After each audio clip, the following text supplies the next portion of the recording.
Привет всем, меня зовут Константин, и сегодня я буду рассказывать, э, как я учился русский язык во второй месяц. Эм, в этом видео, эм, в первой части, я буду говорить по-русски, и буду по- по- попробовать эм, сказать то, что я могу сказать на русском языке, э, или по-русски, не знаю.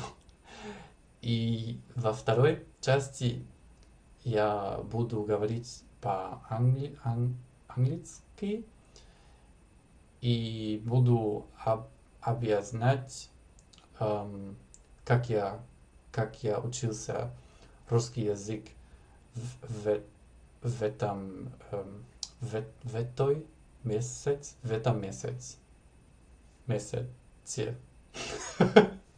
Это было очень плохо. Хорошо. То, что я могу сказать, э, нет много, но я буду introduce myself. Например, меня зовут Константин, мне 24 года, я живу в городе, который называется... Oh my god, I forgot that verb. Okay, I looked it up, it's actually называется.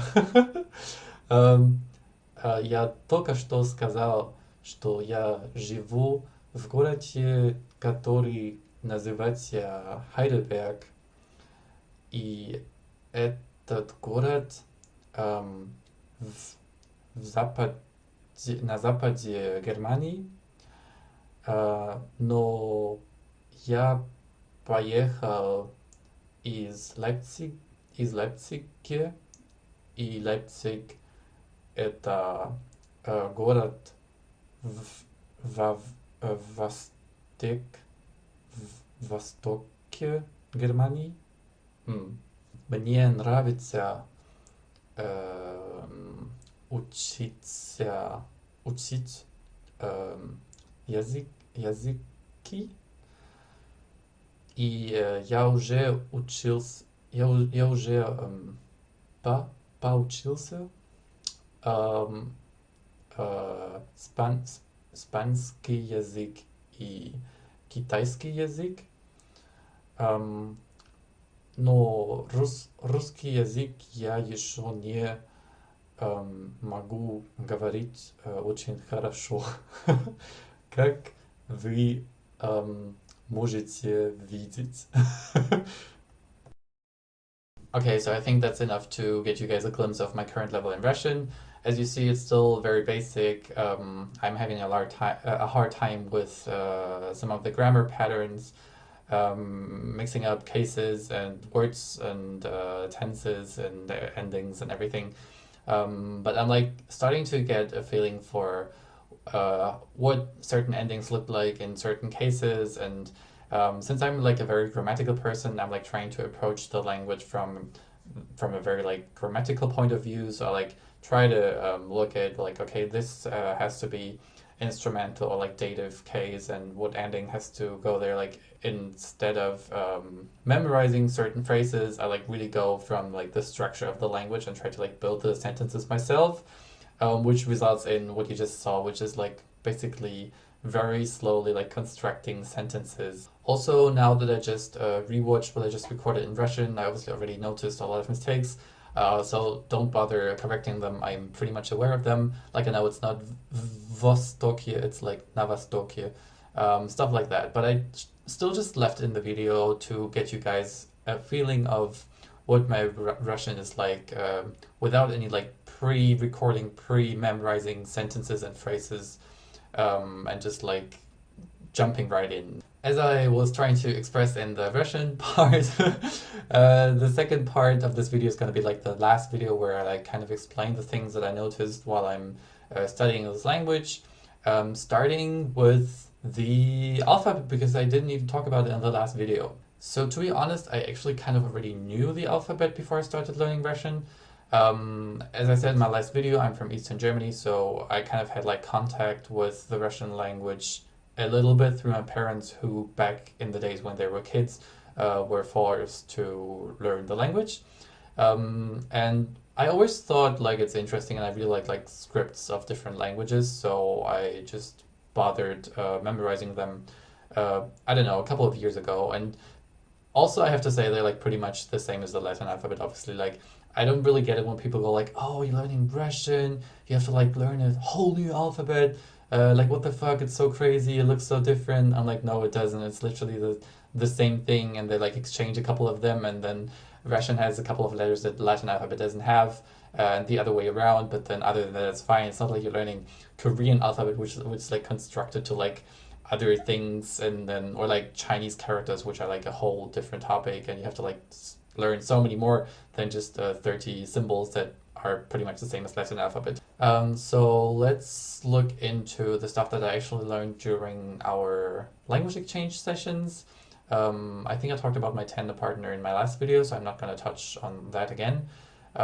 Main thing, we did a big thing about pronunciation again. She told me some of the basic rules again, like the O being unstressed, turning into an A, like in хорошо, which isn't хорошо, or like the A then turning into like E or like E when it's unstressed, like in язык, which isn't yazik, even though it's spelled with ya, but it's like язык. Other than that, in the language exchange sessions, we basically just talk. We have like very simple conversations, and she goes like, "Что ты сделал сегодня?" or like, "Тебе нравится это?" Stuff like that.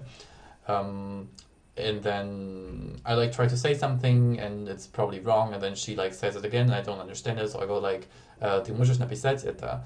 And then she like writes it down and like try to read it. I can't read it. She like explains it. So this is basically what we do. But I like really try to like talk as much as possible, which is hard because I'm like a perfectionist and I really want to get all the endings right at first try, which is impossible, especially if it's like about cases that I haven't learned yet. So basically what happens is she asks me like a simple question. For example, she's like, "What do you like about Taiwan?" Because I went to Taiwan before. And I'm like, okay, I'm gonna say a simple thing like, okay, in the east there are a lot of trees because I'm like, I want to speak about nature. So I like try to say a simple sentence. I go like, okay, на западе Тайваня есть, and then like, okay, много is a lot, and then I need genitive case. I'm like, okay, дерево is tree, but I don't know the plural, let alone the genitive plural. So I'm like, and she like gets what I'm trying to say, and she goes like, деревьев, I think. I already forgot it. And I'm like, okay, ты можешь написать это слово. And she like writes it down, and this is how we usually like do the whole language exchange thing. We sometimes get lost in questions that she doesn't know how to answer because she acquired Russian in her childhood as opposed to me having to study it. So I think that's not a problem because it's a thing commonly seen in people who try to explain rules of their mother tongue to other people, because people usually are not aware of why things are the way they are. They just feel like what they say is correct and they don't know why it is that way. So that's totally not a problem, but it just results in me having to, like once I get home, look up certain rules again that she didn't know why they are the way they are. But she, as long as she like writes the sentences down, I just make a mark. I'm like, okay, I'm just gonna look that up later.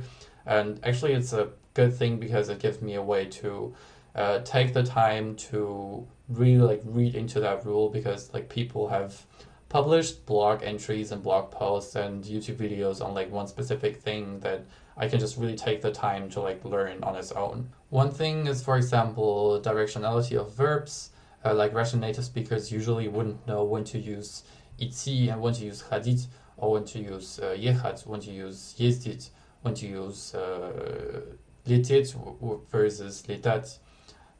Stuff like that. So you just look that up and it's like pretty well explained all over the internet. Another thing I kind of figured out on my own when like studying by myself is verbal aspect, which isn't a whole new topic to me because in Chinese it's a concept that exists as well. Like for example, if I say она готовила обед versus она уже приготовила обед, that's like focusing on like the result of an action that has been done, like she was cooking versus she has already cooked and now it's cooked, which is a thing that also exists in Chinese, like 他昨天煮饭 versus 他昨天已经煮饭了.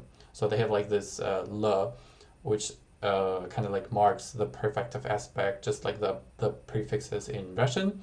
And then it's also like similar in like signal verbs, like when in Russian you say уже, it's like already, she's already done it, so it's kind of like very likely to be perfective aspect because it's like focusing on the result.